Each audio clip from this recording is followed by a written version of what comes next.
Viveka, the ANC bullish and not too concerned about voting irregularities or allegations of, but then of course it's in their interest that the credibility of the IEC is maintained in order for the final election results to be accepted as free and fair. But I can bring you an update from the DA saying that they have now launched 60 objections and 2,500 complaints. Now there is a difference between an objection and a complaint.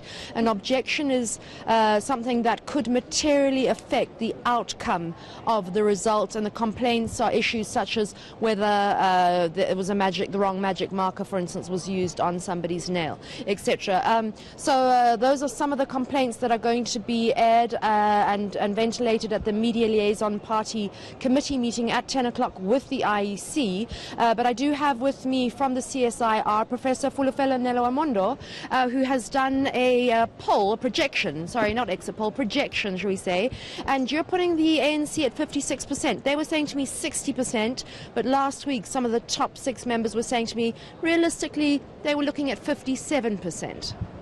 Indeed, as the CSIR, we've done the projections, and what we've come up to is that ANC will be within the boundary of 56 to 57% nationally.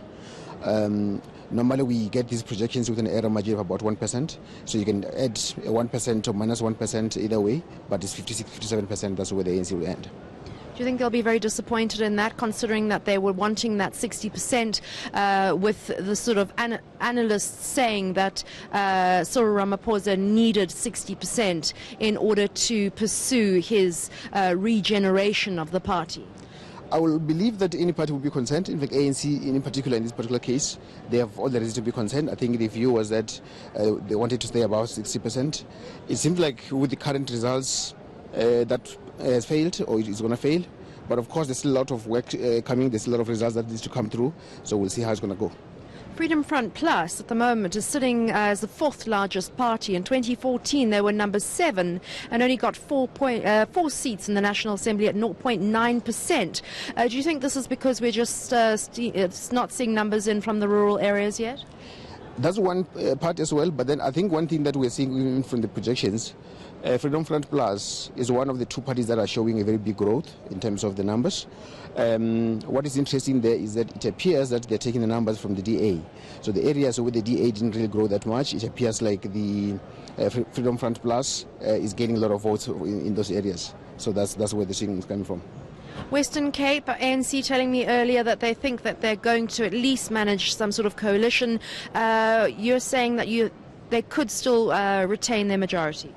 The Western Cape, according to the models that we've done, the mathematical models for the CSIR, we have no doubt it's going to remain to with the DA. I don't see any possibility of a coalition government in that particular province.